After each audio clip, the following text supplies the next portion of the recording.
മയിൽവേളം ഗണപതി ക്ഷേത്രം ഭണ്ഡാരങ്ങൾ തുറന്ന് എണ്ണിയത് കഴിഞ്ഞ മാസം 22-നാണ്. ഈ സമയത്ത് ക്ഷേത്രം എക്സിക്യൂട്ടീവ് ഓഫീസർ പണം അപഹരിച്ചെന്നാണ് പരാതി ഉയർന്നത്. മലബാർ ദേവസ്വം ബോർഡ് അന്വേഷിച്ചു. കാസർഗോഡ് അസിസ്റ്റന്റ് കമ്മീഷണർക്കായിരുന്നു ചുമതല. അന്വേഷണത്തിലെ കണ്ടെത്തൽ ഇങ്ങനെയായിരുന്നു.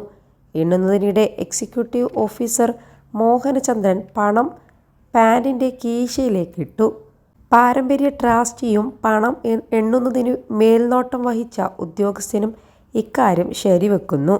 ചെലവിനുള്ള പണമാണ് എടുത്തത് എന്നാണ് എക്സിക്യൂട്ടീവ് ഓഫീസർ മറുപടി നൽകിയത്.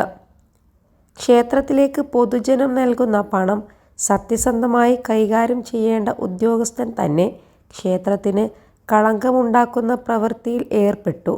മോഹനചന്ദ്രനെതിരെ നടപടിക്കും ശുപാർശ ചെയ്തു. +2 ഡിഗ്രി കഴിഞ്ഞവർക്ക് വേൾഡ്സ് ഫസ്റ്റ് AR/VR ക്ലാസ് റൂമിലൂടെ സ്മാർട്ട് ഫോൺ എഞ്ചിനീയർ ആവാം. കൂടുതൽ അറിയാൻ വിളിക്കൂ ബ്രിഡ്കോ ആൻഡ് ബ്രിഡ്കോ. ഇതോടെയാണ് സസ്പെൻഡ് ചെയ്ത മലബാർ ദേവസ്വം കമ്മീഷണറുടെ ഉത്തരവ്. ഈ മാസം 20-നു സംഭവത്തിൽ പാരമ്പര്യ ട്രസ്റ്റി ദേവസ്വം ബോർഡിന് പരാതി നൽകിയിരുന്നു. ഓഫീസർക്കെതിരെ നടപടി ആവശ്യപ്പെട്ടു. എണ്ണലിനു മേൽനോട്ടം വഹിച്ച ഉദ്യോഗസ്ഥനും റിപ്പോർട്ട് സമർപ്പിച്ചു. പണം അടിച്ചുമാറ്റിയതിൽ ബോർഡ് കൂടുതൽ അന്വേഷണം നടത്തും. CITUവിന് കീഴിലുള്ള ദേവസ്വം ജീവനക്കാരുടെ സംഘടന മലബാർ ദേവസ്വം എംപ്ലോയീസ് യൂണിയന്റെ സംസ്ഥാന കമ്മിറ്റി അംഗമാണ് മോഹനചന്ദ്രൻ.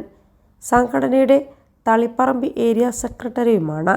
എല്ലാ ഭാരവാഹിത്വത്തിൽ നിന്നും മോഹനചന്ദ്രനെ പുറത്താക്കിയെന്നും സംഘടന അറിയിച്ചു. 21 ലക്ഷത്തോളം സന്തുഷ്ടരായ ഉപഭോക്താക്കളും 2 ലക്ഷത്തോളം തിമിര ശസ്ത്രക്രിയകളും പൂർത്തിയാക്കിയ മലബാറിലെ ഏക കണ്ണാശുപത്രി അൽ സലാമ ഐ ഹോസ്പിറ്റൽ റോഡ് പെരിന്തൽമണ്ണ.